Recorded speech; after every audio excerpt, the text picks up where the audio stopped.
Samsung is finally listening. I've always wanted better cameras in a foldable phone, and with the Galaxy Z Fold8 Ultra, they made them very similar to the S26 Ultra. Not quite there, but very close.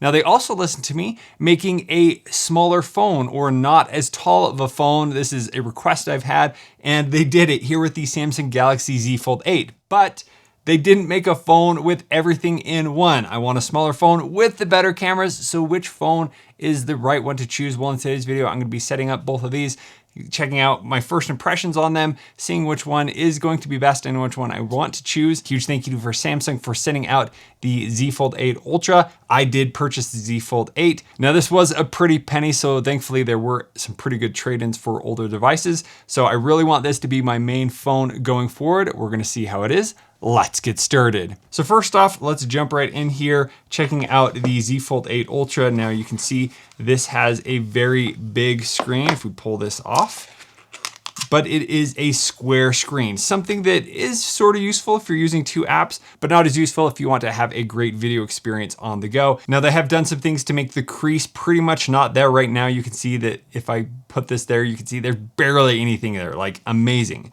Then over here on the front, we have the front screen, and then here we have the new cameras. Let's go ahead and get rid of this sticker right there. And just for comparison, ask Gemini, what is the difference between the S26 Ultra cameras and the Z Fold8 cameras? There you can see what is different. So here we're going to have a little bit brighter lens on the S26 Ultra. There you still have the 200 megapixel, you have the 50 megapixel on the ultra wide, and then the 10 megapixel on the 3x telephoto. But here on the Z Fold8, you don't have the 50 megapixel periscope lens. And then here on the front, they both have the 10 megapixel, but you do have another camera on here, the inner display, which is another 10 megapixels. So pretty good cameras there, but just a little bit different. It's really nice that those have been upgraded. And of course, there is still a giant camera bump. So if you are not using it with a case, it is going to flop here. That's been one of my main issues with the S26 Ultra. So adding a few things here, I've added a little mirror there. You can add a little bump or pad to make that not as noticeable. Let's go ahead and jump into the Z Fold8.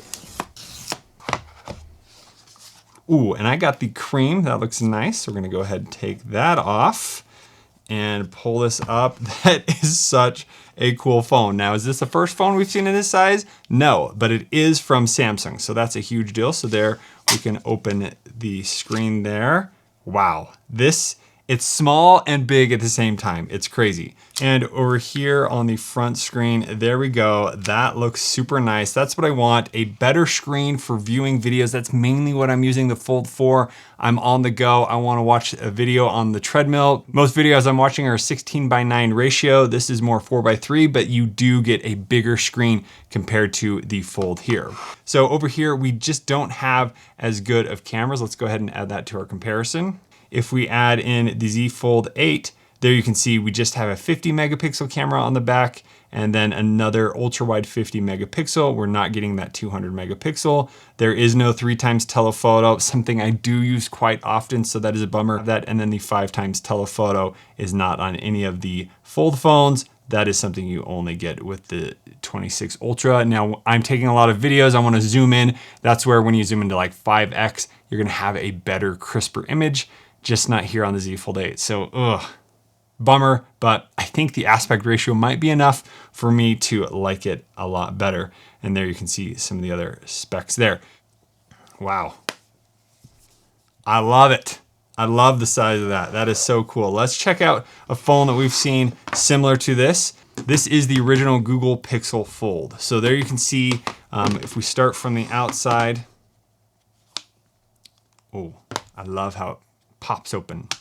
Doesn't have the flex hinge, so it's not going to stay open halfway, but it does open firmly, nice. Again, preventing a crease from being there.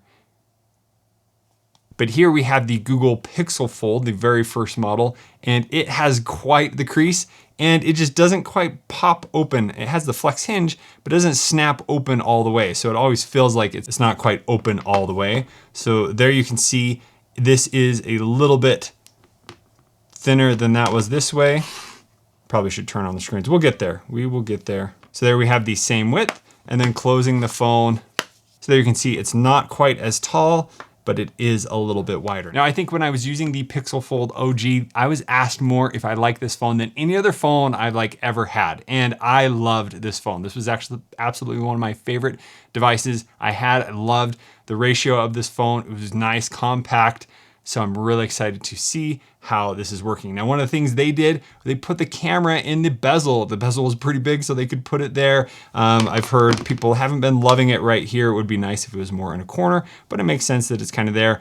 They could have even put it over here because we're probably gonna be using it like this the most, but that would get in the way if we're watching a video. So up here somewhere is just fine. Let's go ahead, get all of our stuff transferred over. Camera bump is also quite large on there. So we're gonna have to get a case that fixes that. I'd hold that button down for quite a while to get it to turn on. All right, from the start screen here, we have a bunch of things to agree to. Now you can just see how much more information you're getting wide, a little more comfortable. The Samsung Fold phones have always been incredibly thin and tall. And that's one of my complaints about the Ultra and other Samsung phones is they're just getting taller and it's harder to reach up there at the top. Where here, when it's thinner, it's a little easier to do, but having it wide, it's gonna be a great option for me. In each box, you also get a USB-C cable as well as a SIM card tool ejector and a quick start guide. So first I'm going to swap my SIM. Here on the Z Fold8, it's up at the top. And on the Z Fold8 Ultra, it is up there as well. Now, if you already have a Samsung phone, most likely you'll get a pop-up on it to connect to the new phone. So here we can just tap setup and then it's gonna run through that. Or you have the option to set it manually or just connect through a QR code. You're gonna scan that QR code with your phone and then connect. So here I'm just going to link the Z Fold8. And then over here, we're going to skip and just set it up manually. So now you have the option to go through and copy data, apps, phone, contacts, everything. This is using Samsung Smart Switch. You can manually do all this later, but I'm gonna go ahead and do some of that now with this one. Next, we have the option to set up biometrics. So I'm just gonna go ahead and do fingerprints. We're gonna add a PIN code. And now for fingerprint, it's just right here on the side and we're just going to swipe our finger over it. All right, that was pretty fun.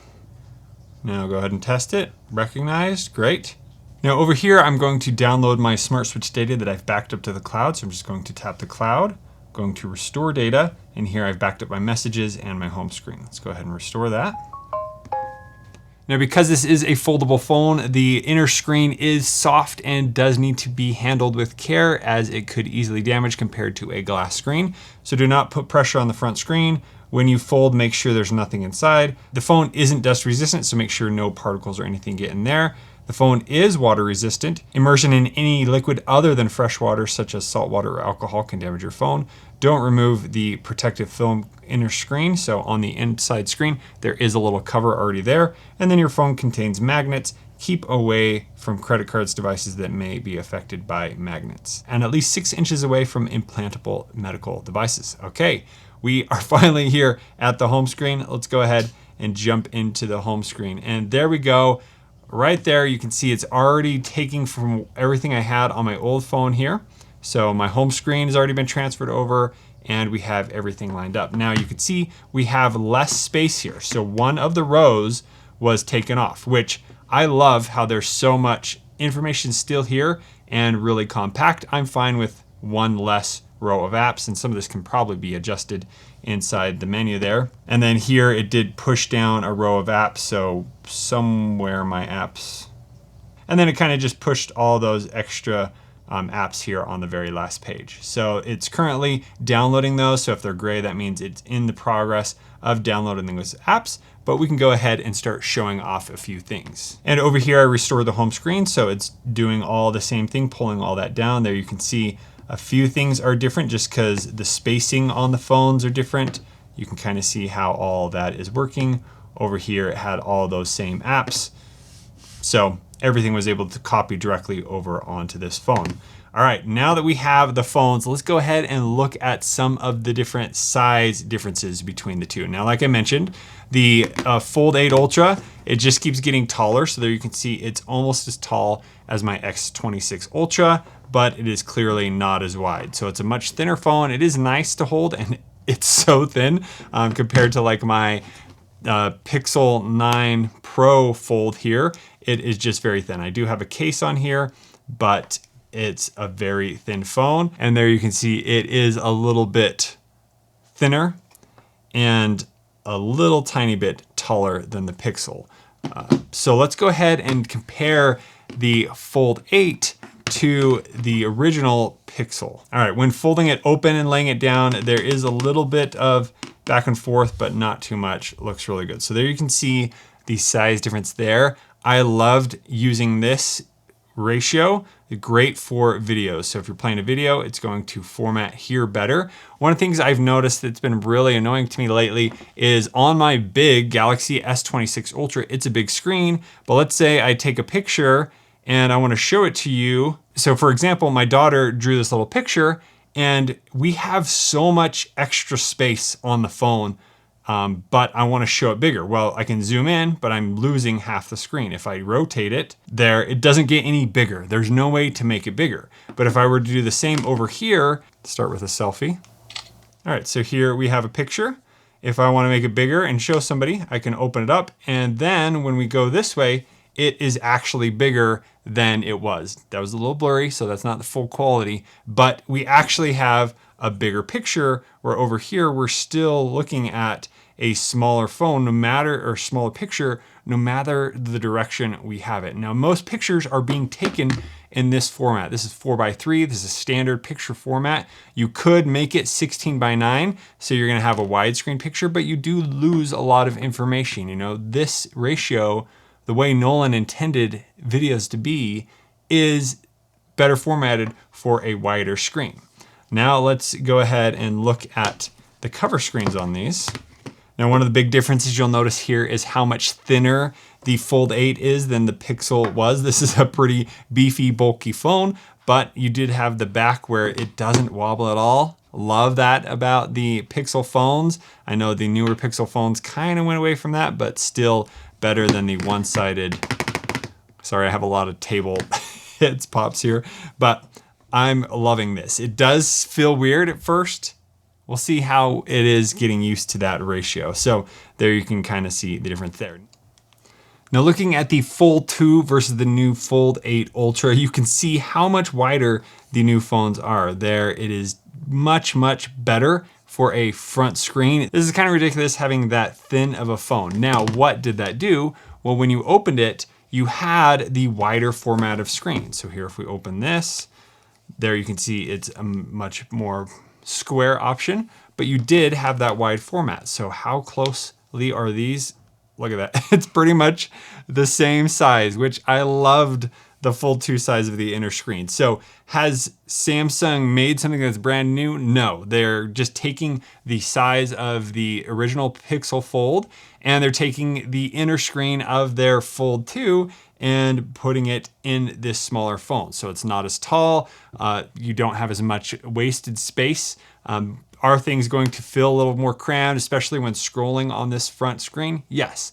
Will videos format better on this phone screen and the inside screen? I think yes. I'm really excited about how this is going to work. So that's really fun to see the difference there between the two screens. So you can just see how close that is if I even hold them right there. So you can see the Fold 8 is a tiny bit wider and the Fold 2 was a tiny bit taller. So really fun to have that aspect ratio back just because things are formatting a lot better. This just was so tall of a phone, not quite as tall as my Ultra there, but I did love how they had the kind of custom colors there, which were really fun. Now let's go lastly comparing the Fold 8 Ultra to the Fold 8. So there you can see a lot of the extra space is just kind of removed. We're having almost all of the same apps. It looks like we're just missing one app here and that row of apps, which I could probably format and fix. I do love these boxes where you can have 9 apps right there quickly to access, but it's just removing a lot of that empty space that's on the screen. Again, there's tons of customization that I could do, but I love how it's kind of compact. Everything that I need is there. So let's start here with YouTube. You can see the different way it formats. Here we have a little wider screen, so it's getting a little bit bigger. And as we scroll down, we're on the home page here. So the home page, we're getting more videos that we can see at one time, where we have a little bit less. Now, again, this is just when you open it. That's what you're going to get. Let's go ahead and play a little video here. All right, so there we have a little bit bigger screen by default over here, and over here we have the smaller screen with the information on the side. If I expand this, now this has a bigger screen, but we're not having any extras where we can view, or over here I'm able to view. It does crop it though when you scroll up. I don't know why, I wish it kind of stayed there.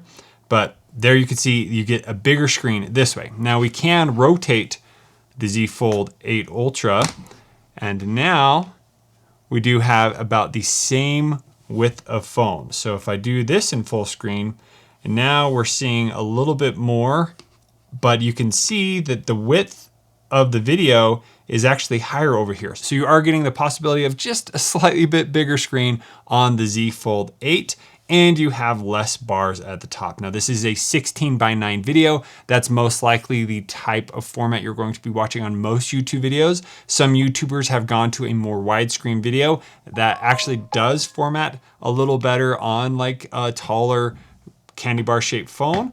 But if you're watching anything that's a taller, like maybe an old TV show, you're going to fill the screen with the 4:3. So that is how it looks here. And then if you wanted to expand it, you can expand it. So here you can see, yeah, you get a bigger screen, but it's cutting off more on the side. But here you are seeing more of the general video with just a little bit of the bars taken off the side. So you can see that there's quite a bit that has been removed over here. But there you go. That is kind of the difference you're going to see on the screen. Now adding in the S26 Ultra, I can't load up YouTube because I'm transferring it over, but here you can see it is the smallest of these screens, all at the same ratio, 16:9. So you're getting a lot more here.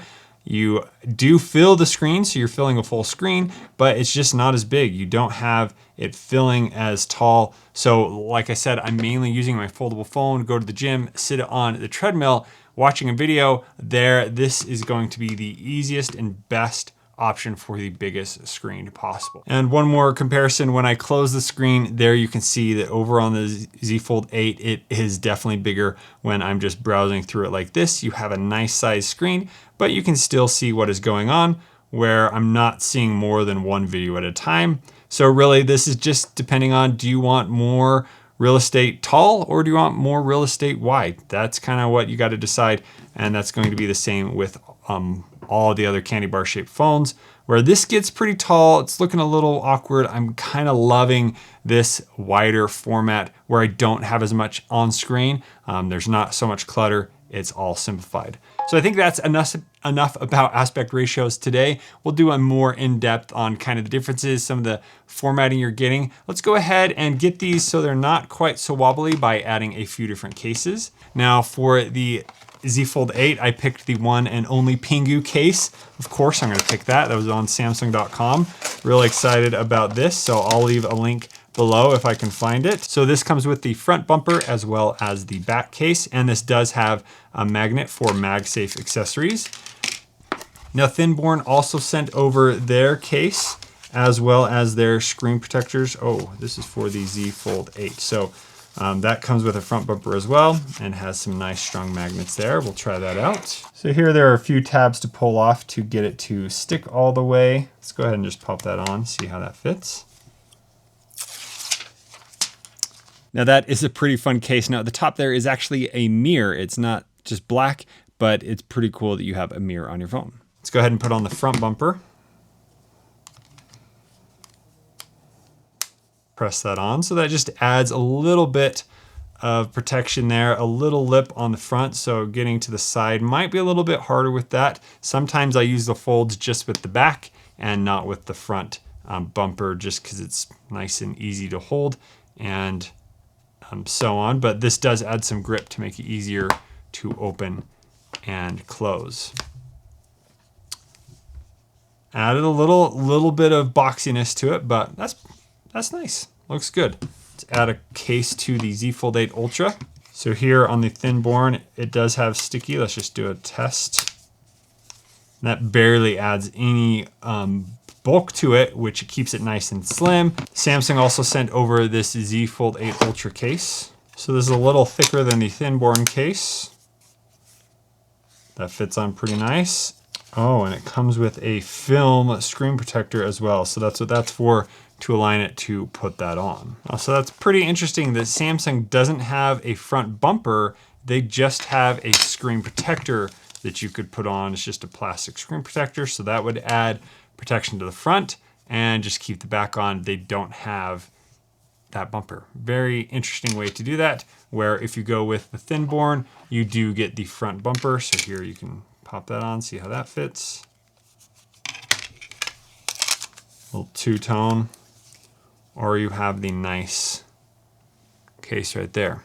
So pretty interesting options, and both of these do have the MagSafe on the back. Let's apply the screen protector. It does come with this little thing that makes it so it doesn't rock, which is kind of nice. On the little bumper, you attach the screen protector, you pull off a bottom adhesive, put it down, and then you pull off the top, and now it is on. Pretty quick. There are quite a bit of bubbles here. The thin born does come with a glass one, so I'm probably going to apply that later. Sorry, Pinggu, but we're going to put an OhSnap grip on you, and there, that definitely helps with the wobble. So if that is something you worry about, there you can see that has greatly decreased. Now, OhSnap does have a new grip that has a kickstand. Let's try this out. Now, if you don't have a case with the MagSafe, you can use the magnet that is provided right there. So here we go, pull that off, and it's too long, no. So is what this adds. Now this can float stand, so it's not touching the ground there, so you could have it stand up like that, which kind of works. But if we open it up, now we got another problem there. Let's see, is there any other ways in which we could do it? I could store it like this. All right, that works pretty good, having it like that. Then we have it standing up like this. Okay, so even upside down, you do get the option to do that. So not how it's supposed to be done, but that could work as a nice slim stand for the phone there. Now the little OhSnap grip itself does have a way to lock this in and can be a stand, but because it's too heavy on one side, you're not able to have it stand up all the way. If you're using it like this, that works. Or if you're using it like this, you can do that, but having it fully open does not work. That is where that comes into play. So it does work having it that direction, not how it's supposed to be, but that is pretty cool that you were able to do that. And then there you get a nice, firm, non-wobbly phone when you do have that on.